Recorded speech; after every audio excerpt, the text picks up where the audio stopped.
Titikman natin itong pistachio chocolate.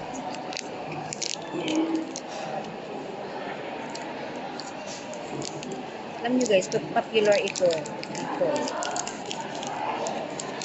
O kahit dyan sa atin. Parang nakita ko sino ba yun? Si Angelica. Kumakain siya ng pistachio.